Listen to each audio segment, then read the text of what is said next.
Good evening. This is the meeting of September 24 of the Rowley Board of Selectmen. First order of business is the Pledge of Allegiance. I pledge allegiance to the flag of the United States of America and to the republic for which it stands, one nation, under God, indivisible, with liberty and justice for all. Thank you. This meeting is being audio and video recorded by Rowley Community Media.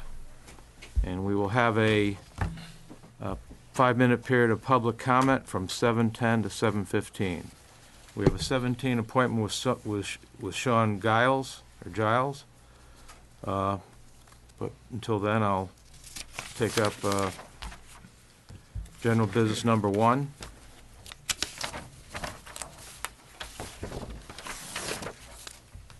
Which is a letter of resignation from Edna Keys from the Council on Aging Board.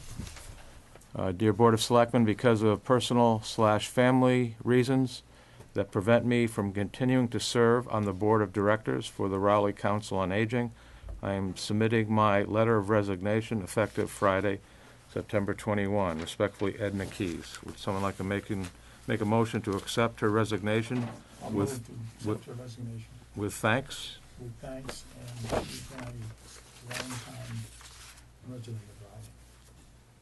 She and her husband both off of Havel Street. Well, it's too bad we have to see her go. Anyone Yes. second I'll that? second that. Yeah. Okay, the motion's been made and seconded. All those in favor? Aye. With a letter of regret. With a letter of regret, of course, yeah. Yeah. All those opposed? The ayes have it. Moving on to new business number 1, which is review a planning board special permit application filed by Taylor Lane LLC for an open space residential subdivision at 430 Weathersfield Street. I am actually in a butter to this development, so I won't be able to vote on any action the board takes. Just a few general comments, however. This is a pretty significant development for the town. They're talking about up to 60 units, and I think it also should be borne in mind that I believe that their intent is that this is really just phase 1 of a multi-phase development, and their intent is to build additional houses in the backland behind where this property is. So with that, I'll leave the discussion up to the rest of you. Okay. As to what do you want the board to do about this, if anything? My biggest concern, Mr. Chairman, is the whole development actually is not, I don't even think it'll be visible from the road, but my main concern is it's going to be the traffic flow that's going to come out. If it's up to 60 houses, that's going to add an awful lot of traffic at that intersection of Route 1 and Weathersfield Street, which is already a disaster. I think we're hoping that the state looks at it from a safety perspective in regards to Central Street and Route 1. But this one here is going to add tremendously to it, so I don't know if we know, do we know where the state is on there? And they're looking at... I have a letter into the Secretary of Transportation, and there was some funding that was included in the environmental bond bill, but we have yet to find out how that's worked its way to Mass DOT to start a study. But maybe we could write a letter. I mean, give a letter to the planning board, obviously, with our concerns, but I think that Bruce Tarr, Mass Highway, and Brad Hill should be made aware, too, that the potential for this development, just so that if they are making plans out there for this intersection, that they begin to realize that this is probably going to be a huge development in the next, it's probably going to take 5, 6, 7, 8 years or whatever, but we should be planning for it now in terms of traffic. Otherwise, I don't see a problem with it from our perspective. Well, that intersection is, we've had 2 fatalities there, and I think we've had a third, didn't we? Close. We had a motorcyclist lost his leg there and should have died. Yeah. From all reports, but he didn't. He survived, which was very fortunate. But yeah, no, it's a bad corner. It is. Well, there's also a separate, and I agree with, in terms of Route 1, I agree with those comments, but there's also a separate issue where Taylor Lane will intersect with Weathersfield Street, Taylor Lane would be the subdivision road, and if you're familiar with that corner, it's Right. just past the parking lot for the Mhm. Girl Scout property. And it's a blind corner, and I can attest to the fact that I'm walking my dog there every day, that it's pretty dangerous already, and I Yeah. think that this may make a bad corner, turn a bad corner into a bad intersection. But You so know- I hope the planning board takes a careful look at that, but. It is, that is a really It's bad gonna be corner. bad. You know, it's gonna be a lot When you similar make- to that one up on Hillside at, Glen Street. You know, you got that odd triple intersection that comes in and the cars come up Glen Yes. Street. Yes, right, and Yes. Fly down Yeah, into it's the Hillside. Same kind of a It's situation. gonna be the same kind of a situation. Yeah, up you have there, to be so very aware. It's of traffic it. more than it is anything else. Hillside, coming into Glen. Yeah, I mean, Yeah. you know, I think we knew all along that that land's gonna be developed. I mean, Yeah. it'd be nice if the town could buy it, but that's just not Not the cards. feasible. And it also should be pointed out, I think, that since they're developing this as an open space residential development, they will be making a substantial donation of open space to the town. 52 acres will be added to the Dodge Reservation just for this part phase alone, so. Okay, So that's a good thing, but, yeah, yeah. so I think. No, I think it's mainly the traffic, Yeah. I think is what I. Right. Maybe we could make a note, send a note to the planning board for those two traffic. Yep. Just, I mean, I'm sure they're aware of it too, but just to add our name to the list. And I'm especially would like to see us on the Route 1 in Weathersfield. Route 1 in Weathersfield, and then the intersection of Taylor Lane and Weathersfield Street, Right, where there's a blind curve. I mean, those are old country roads now that Right. were never designed to handle what they're Yeah. handling today. They're narrow, Yeah. so there may need to be some infrastructure work there. yeah.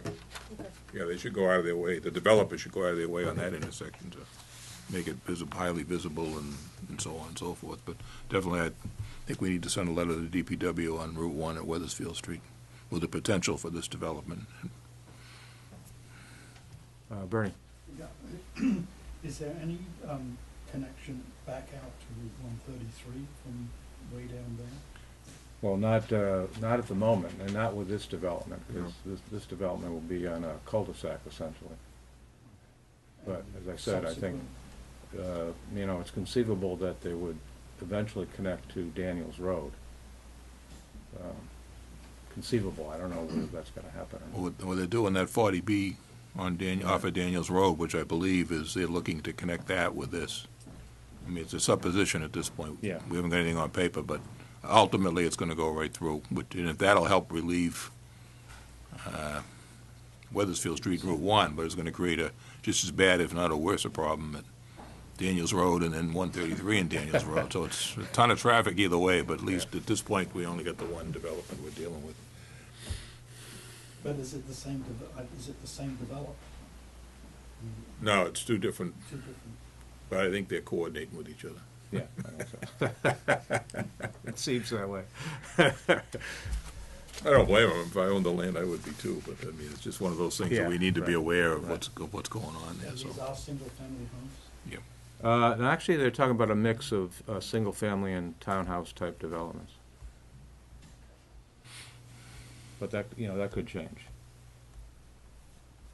Is there a motion on the table? I'll make a motion to send a letter to DPW, Mass Highway for the intersection of Route 1 and Weathersfield Street, And CC the planning board. and CC the planning board and a separate letter just to the planning board on Taylor Lane and Weathersfield Street traffic there. Okay, any seconds? I'll second that. Okay, the motion's been made and seconded. All those in favor? Aye. Aye. Excuse me, abstain, I abstain. All those in favor? Aye. Aye. All those opposed? Abstain. Okay, new business number 2 is a request from Building Inspector Ken Ward to designate the position of alternate electrical inspector as a special municipal employee under Massachusetts general laws, and to appoint James Cotter to the position of alternate electrical inspector. Just reading from the summary prepared by staff, the position of alternate electrical inspector is vacant.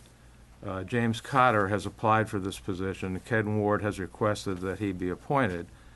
James Cotter happens to do business for the town as an electrician for various town departments on occasions, so that would create a conflict of interest under state law. The State Ethics Commission has noted that this conflict can be addressed by, if the Board of Selectmen designates the position of alternate electrical inspector as a special municipal employee. And the Board of Selectmen would then appoint Mr. Cotter to the position with the following conditions: that he file a Section 20C disclosure with the town clerk prior to each time that he actually performs electrical work for the town, that he work no more than 800 hours per year as the alternate electrical inspector, that Mr. Cotter take the online state ethics exam, and that he be sworn in with the town clerk. And he, of course, would be prohibited from, as a alternate electrical inspector, he would be prohibited from issuing electrical permits to himself. Okay, so there's two things. We have to decide whether to make that position a special municipal employee position, and whether to appoint Cotter to that position, subject to those conditions which I just mentioned. So I'll give you a motion, Mr. Chairman, to make the position of alternate electrical inspector as a special municipal employee. We've done this before, correct? yes, we have. Yeah. Yeah. Yeah, there's a whole list of people that, Yeah. I'll second that. Okay, the motion to make that position a special municipal employee position has been made and seconded. All those in favor? Aye. aye. All those opposed? The ayes have it. Okay. I'll give you a motion, Mr. Chairman, to appoint Mr. Carter to the position of alternate electrical inspector with the 5 conditions that you listed previously. And Mr. Chairman, if we could just add a final background check as well. Subject to a background check. Final background check. Final Sub- background. And subject to a final background check. Okay. Second. The motion to appoint Mr. Cotter, subject to those conditions, has been made and seconded. All those in favor? Aye. Aye. All those opposed? The ayes have it. Okay, does that cover it, Debbie? Yeah, that does. Thank you. No, public comment period is now open for 5 minutes until 7:17. New business number 3 is to discuss zoning changes, update on Didak's property at 395 Weathersfield Street, and possible special town meeting dates. The planning board has been working with the zoning review committee on amending various zoning bylaws with the goal of expanding areas for economic growth, and altogether we will have, I believe, 4 zoning bylaw changes, again, with the goal of expanding areas of commercial growth. One of those is the zoning change for the parcel adjacent to the Didex building. Didex is hoping to find a larger site in Rowley to relocate their business. I asked Debbie to narrow down the possible dates for a special town meeting, and we've discussed this with town planner Kirk Baker. Essentially, the planning board needs time. There's a lot of work involved to draft the zoning bylaw changes, have town council review the changes, and then to hold public hearings. So it seems to us that a fall town meeting is really not practical. I think it's just too soon. So we were suggesting dates. Possible dates could be December 10, January 7, and January 14. Debbie feels that the best date is January 14, based on the time frame for the requirements that the planning board needs to make, and town meeting posting requirements. We've reached out to the Didex attorney, John Smolik, who has told us tentatively that he thinks that date would work well, but I guess he has to discuss it more detail with his client. But so at this point, I think, as I said, I think it would be impractical to hold it in the fall. I don't think December is a good time. Mr. Chairman, I just want to point out the Yes. agenda had a typo. It says 395 Weathersfield. It's 395 Main Street. Okay. Yeah. That would make it next door neighbors of me. Yes, that's correct. I don't think December is ever a good time to hold a special town meeting. So I think the January date is a good one, and it'd be, practical in terms of the planning board being able to meet that deadline, so, Do we need to set a date tonight, or is this just, No, I think that Chairman Pierce was asking me to explore possible yeah. dates. okay, I'll just At say this like a point to tentative date, focus something for this. them, okay, yeah. something for all the, right, yeah. the people to shoot for. Look forward to. Yeah, You know, when would be practical Yeah. for, this is a lot of work, that has to be done through the planning board. so, okay, does everyone agree that Yeah, sounds good. January 14th? Tentatively, to hold that Yeah. at this point. Okay. Tentatively, yeah. Yeah, so I don't think we need a motion to that effect, right? Do, Huh? No, if you, we can revise this as soon as we get some more feedback from the planning board. okay. Good question. Yes, sir. Yeah, Brian DePersia, 500 Weathersfield Street. You mentioned 4 potential zoning bylaw Right. changes. You mentioned one of them. Do you know what the other 3 are for? Yes, the one I mentioned is the Didax, related to the Didax building, and that concerns the parcel behind the building. And the idea is turn that area into an overlay zoning district, would be called the Transit-Oriented Overlay Zoning District, because of its proximity to the MBTA station, MBTA parking lot. And basically it would allow for, currently that's essentially zoned for single-family housing. This zoning change would allow for more dense multifamily development. Another proposal is to zone the area north of Weathersfield Street along Route 1 as for commercial development. And then there will be a proposal to zone the area, which is already, the area out by Route 95, which is already included in the business light industry district, to make that retail uses an allowable use in that area. So basically to expand the types of businesses that could locate there.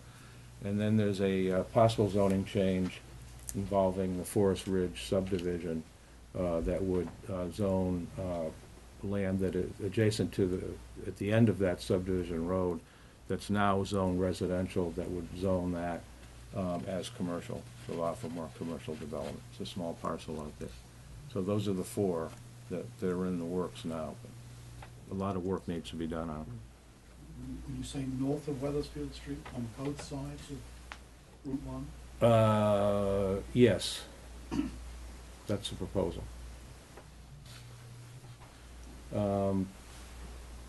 Public comment is about to close the public comment period, unless someone has a public comment now.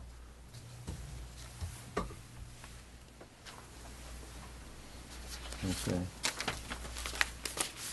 Mr. Giles is not here, correct? Was he supposed to be here, as far as you know? We did expect him to be here. Okay. He did say he would try to be here. Okay. Okay, proceeding on to old business.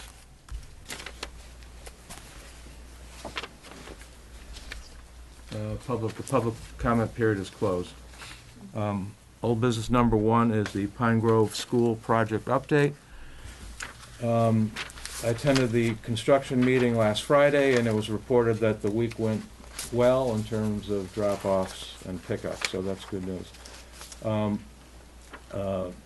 They also presented at that meeting the plan for the redesign of the front entrance, which I spoke about, I mentioned at our last meeting on Monday. And the problem with that front entrance, as it's been constructed, is that it does not allow buses leaving the school to exit the school onto Main Street without going into the other lane.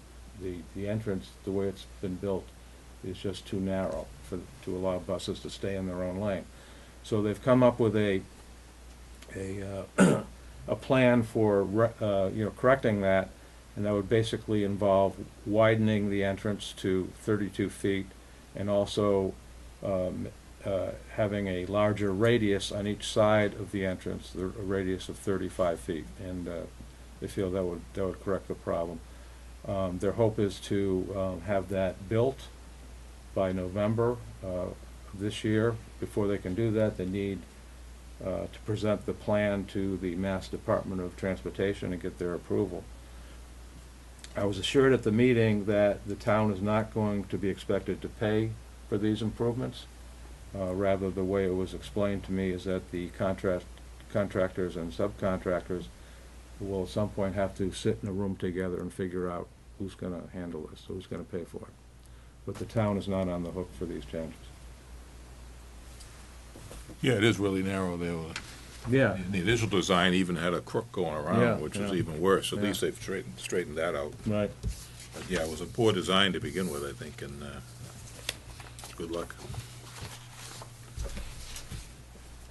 Oh, yes, So Bernie. Is that agreement documented, that they own the design error and therefore the redesign? No, it's not in any documentation as far as I know. There was assurance that was made orally at the meeting. Under there will- negotiation, right? There will be minutes of the meeting, and those minutes aren't out yet, so we'll see what they reflect. But, we're just gonna have to make sure that the town doesn't pay for that, that's all. Old business number 2 is a fire station and police station addition project update and award fire station capture exhaust system contract to air cleaning specialist of New England. Okay, with regards to the fire station and police station projects, the installation of the roof is complete. Light fixtures are being installed. The drywall in the police station addition is expected to be done this week. The water lines were installed last week.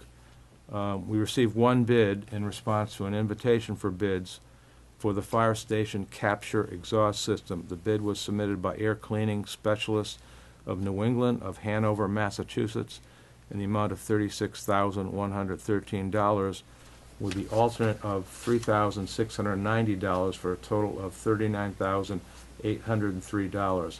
The alternate provides another access point for exhaust from ladder trucks from other towns manning the Rowley Fire Station during mutual aid situations.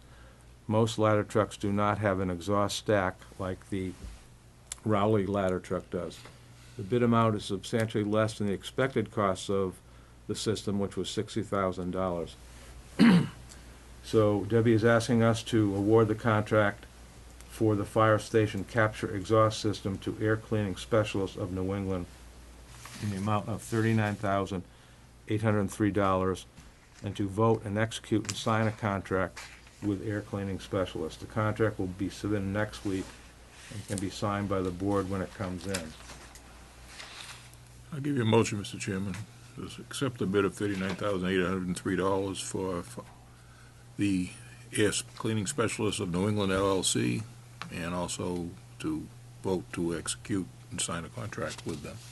Just one question, is this less than the original amount with this, as I'm reading this, or is this? It was estimated to be about 60,000 in the original. 60, and this so is now gonna it's be- going to be down 30 to 39,000. That's good. Okay. Basically, most everything we've done up there has come in under bid. Really? It's just been really exceptionally well done. I'll second that. Okay, the motion's been made and seconded. All those in favor? Aye. Aye. All those opposed? The ayes have it.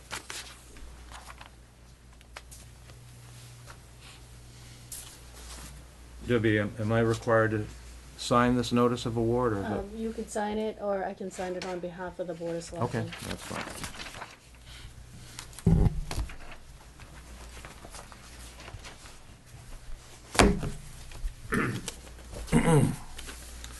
Okay, next order of business is an appointment with Jenna Demento to discuss her interest in Assistant Harbor Master position.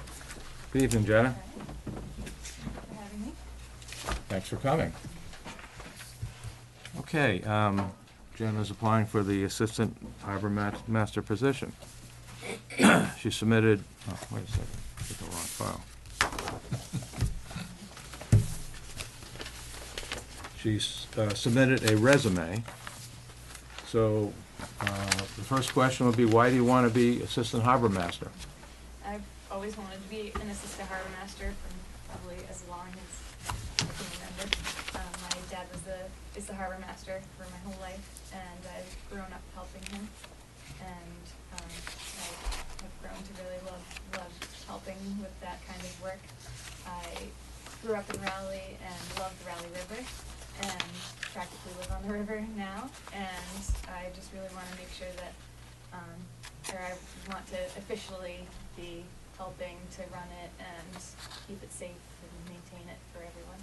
Well, that'd be appreciated. So I see you're a music teacher, but do you also have a lot of experience with boating? A lot of experience, yes. How many years would you say? Well, I've It been seems to be your boating whole life. My whole life, but probably since I was 12, probably 13 years of driving a boat by myself. I have driven boats ranging from 8 feet long to 47 feet long. I own tons of boats. I have a jet ski. I have a 15-foot Scout. I bought 2 years ago. I bought a 25-foot Chris Craft that my dad helped me fix up, and we finally got it running this summer. Oh, wow. We have a 26-foot Pursuit, and my parents have a 47-foot Hatteras that I drive with them, and I drove the pump out boat for the last 6 years, and I've helped with drive the Harbor Master boat a lot. Since I'm in high school, I've been driving the boat for when we mark the river, and unmark the river every year. You're a teacher, so you're pretty much available all summer too. That helps. The summer's completely Oh, off, so that does help, yeah. That makes a big difference, yeah. Yeah. Jenna lives on the river. I do live on the river in the summer. And you have a U.S. Coast Guard safe boating certificate. I do. Right. Can you see that?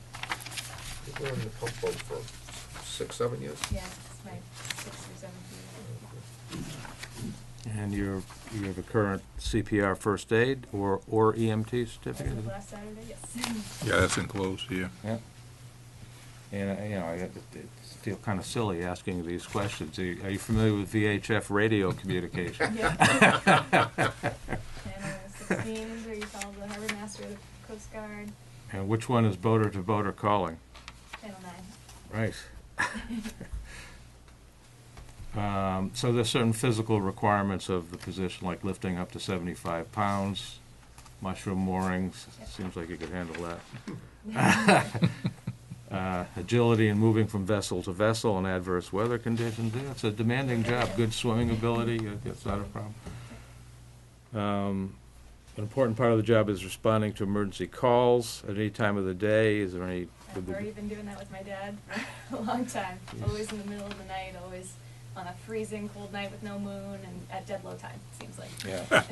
One time many years ago, he came out in the middle of the night to help me. I was stuck on middle ground. And, Everybody makes a mistake once in a while. Yeah. You were probably they're too young to go out with it at that time, but I did appreciate that.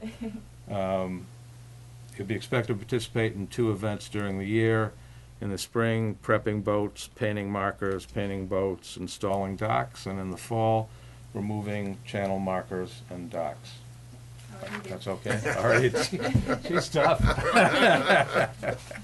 Well, okay, I'm done. As long as we're adding to accolades here, I noticed on your resume that you ranked number 3 when you graduated from Triton High School out of 220, and you were summa cum laude from Ithaca School of Music. Yeah, she's no College of slouch. Music. So I think academically. you're well-rounded from boating to music to teaching to, just very impressive. Yeah, my daughter actually went to Wakefield High School, and she was very involved in the music department. And at that time, they had a great music program. I'm sure they still do now. Are you in charge of that, or? I'm in charge of the middle school band. Right.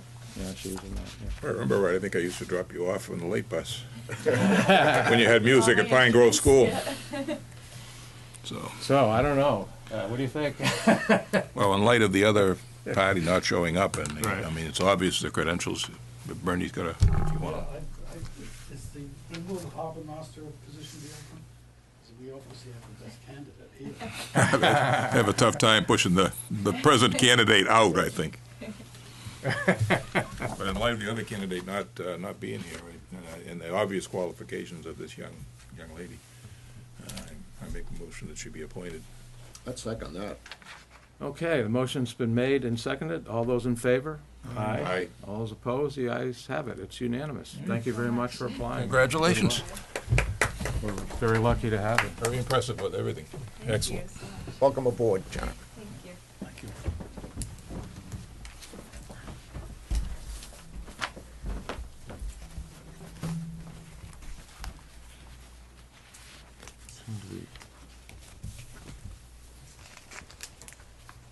You should run for selectman somewhere. Can only hope. Minutes, okay. Next order of business is the minutes. We have minutes for September 17, 2018. Joe Perry was absent. He's not here anyway. Need a motion, Mr. Chairman? I'll second it. Motion's been made and seconded. All those in favor? Aye. Aye. Those opposed? The ayes have it. Oh, Announcements.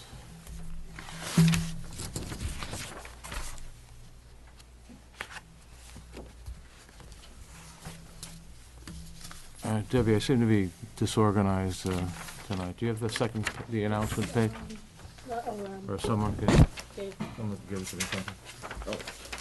Okay, announcements. The Raleigh Public Library is hosting an open house on Saturday, September 29, 2018, from 10 a.m. to noon to welcome the new children's librarian, Miranda Griffiths.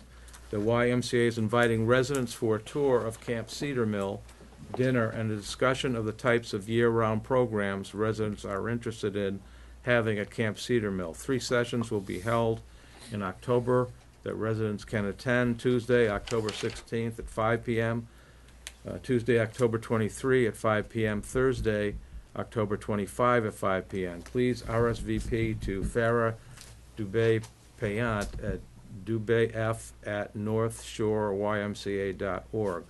The town has the following vacancies: Agricultural Commission, Associate, Cultural Council, Council on Aging, Fence Viewer, 3 positions, Wood, Lumber, and Bark Inspector, Zoning Board of Appeals, Associate, 3 seats, and Deputy Shellfish Constables, 2 positions.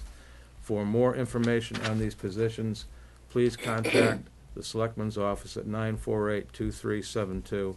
The Raleigh Food Pantry is in need of donations.